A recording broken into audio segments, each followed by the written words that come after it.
ആയമ്മ പിന്നെയും കയറി നിന്നല്ലോ നമുക്ക് പണിയുണ്ടാക്കാൻ. ഇത്തിരി വിയർത്തിട്ടാണെങ്കിലും കഴിഞ്ഞ തവണ നമ്മള് പൊട്ടിച്ച് കൈ കൊടുത്തില്ലേ? ആ ടൈപ്പ് തറവേരൊന്നും ഇത്തവണ നടക്കൂല മോളെ. അവള് ഭയങ്കര കോൺഷ്യസാ. അഞ്ജു അറിയാലോ? ദേ വരണുണ്ട് കൊള്ളിപ്പിശാശം.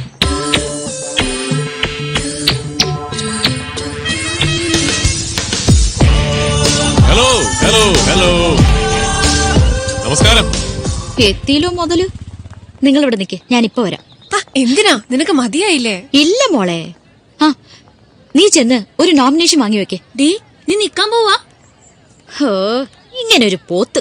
ഇവിടെ ഏത് പട്ടിക്കളിയാടി എനിക്ക് വോട്ട് ചെയ്യാ? ആദ്യം പറഞ്ഞത് ചെയ്.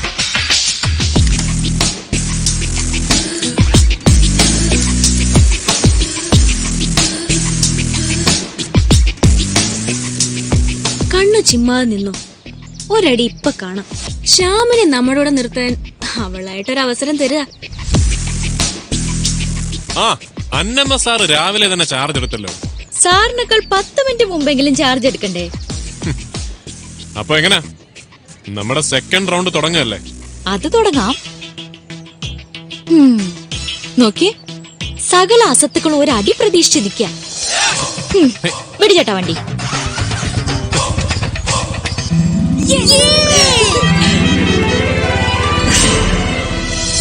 വിജനമായ സ്ഥലത്തേക്കാണല്ലോ പോക്ക്. ഒന്ന് അടങ്ങിയിരിക്കണ്ട അന്നമ്മേ, നമ്മൾ ആമ്പിള്ളാരിങ്ങനെ പേടിച്ചാലെങ്ങനെ? Anyway, thank you very much ചേട്ടാ. എന്തിന്?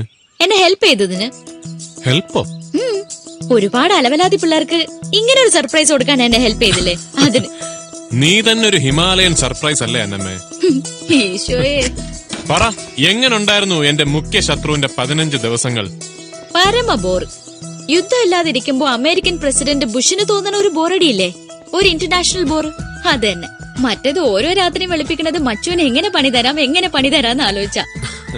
സത്യം പറഞ്ഞ അന്നമ്മേ, നിന്നെ കണ്ട ആദ്യം തോന്നുന്നത് പടച്ചോനെ ഇതൊരാണായിരുന്നെങ്കിൽ ഇടിച്ച് നെഞ്ചും കൂട് തകർക്കായിരുന്നല്ലോ എന്ന്. ആ പിന്നൊരു ആശ്വാസം, നീ ഒരുത്തെങ്കിലും ഉണ്ടല്ലോ ഈ ക്യാമ്പസിലൊരു നേരം പോക്കിന്. അത് ചേട്ടാ, കാര്യങ്ങൾ ഇത്രയൊക്കെ ആയ സ്ഥിതിക്ക് ഒരു ഔപചാരിക സമാധാന ചർച്ച വേണ്ട. സ്ട്രെയിറ്റ് ആയിട്ട് നമുക്ക് സന്ധി ഒപ്പിടാം. എന്താ? ഇത് നോമിനേഷൻ പേപ്പർ. നന്ദന മത്സരിക്കുന്നു ചെയർപേഴ്സൺ സ്ഥാനത്തേക്ക്. നോമിനേറ്റ് ചെയ്യുന്നത് ശ്യാം. ഇങ്ങനെ ആവട്ടെ നമ്മുടെ സൗഹൃദ ഉടമ്പടി. ഒപ്പിട്ടോളൂ. എന്തിനാ അന്നമ്മേ വെറുതെ എന്റെ ഒരു ഒപ്പ് വേസ്റ്റ് ആക്കുന്നത്? ഇതുകൊണ്ടൊക്കെ വല്ല കാര്യമുണ്ടോ? പ്രീതയാണെങ്കിൽ പിള്ളേരുടെ കണ്ണിലുണ്ട്, നിങ്ങളോ കണ്ണിലെ കരടും. ഇത് വെറും ഒരു ഒപ്പല്ലല്ലോ മാഷേ, ഒപ്പിക്കലല്ലേ? എന്താ? അല്ല, ഒപ്പിട്ടോളൂ. ഇവിടെ ഈശ്വരാ, ദേ വരണു. ഇതൊരു ശീലാക്കണ്ട കേട്ടോ. ചുറ്റിക്കളിക്കാൻ നിൽക്കാതെ ഉടൻ സ്ഥലം വിട്ടേക്കണം. Thank you aunty. മോളെ, ഇത്രയ്ക്ക് റിസ്ക് എടുക്കണമെങ്കിൽ ആളെ അത്യാവശ്യക്കാരനാ. ഇവൻ നിന്നെയും കൊണ്ടേ പോകൂ. Good morning. ഞാൻ വനജാന്റിയെ കാണാൻ കയറിയതാ. അപ്പഴാ നീ ഇവിടെ ഉണ്ടെന്ന് അറിഞ്ഞത്. ഇത് രഞ്ജു, എന്റെ ഫ്രണ്ടാ, ജമണ്ടം ഫാഷൻ ഡിസൈനർ ആണ്. നീ ഇത് ആരെ പരിചയപ്പെടുത്തണേ? ഇവരെയൊക്കെ എനിക്ക് നേരത്തെ അറിയാം. ഫെമിന ഷോയിലെ എന്റെ മെയിൻ ഐറ്റം പ്രസന്റ് ചെയ്യുന്നത് ഈ നന്ദനക്കുട്ടിയാ. ആണോ? ചേട്ടൻ തീരുമാനിച്ചോ? ഇവൻ പണ്ടേ അങ്ങനെ എല്ലാരും ഞെട്ടിക്കുന്ന തീരുമാനങ്ങളെ എടുക്കൂ. കൺഗ്രാറ്റ്സ്. നിന്റെ ഭാഗ്യം. നിങ്ങളോട് എത്ര പ്രാവശ്യം പറഞ്ഞു അച്ഛനെ ഇതൊന്നും ഇഷ്ടല്ലാന്ന്? ഓ, അപ്പൊ തനിക്കിഷ്ടാണ്? മതി, എനിക്കത് മതി. സൂസമ്മോ, ഓ ഈ ഭൂമി മലയാളത്തില് മോഡൽ അവൻ മൊഞ്ചുള്ള പെണ്ണൊരുത്തി ഇവള് മാത്രല്ലയോ? ആന്നേ.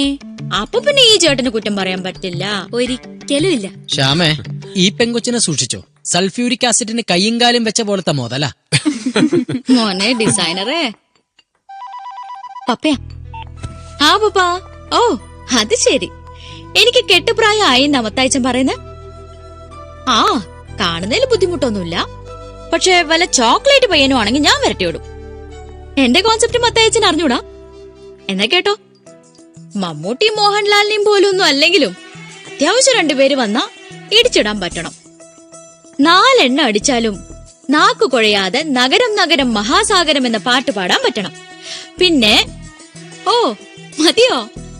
അപ്പൊ ശരി, ആളെ വിട്. മത്തയച്ചൻ എനിക്ക് വേണ്ടി ചെറുക്കൻ ഹണ്ടില്ല. എന്തായാലും പാവം മത്തയച്ചൻ കുറെ വേർക്കും.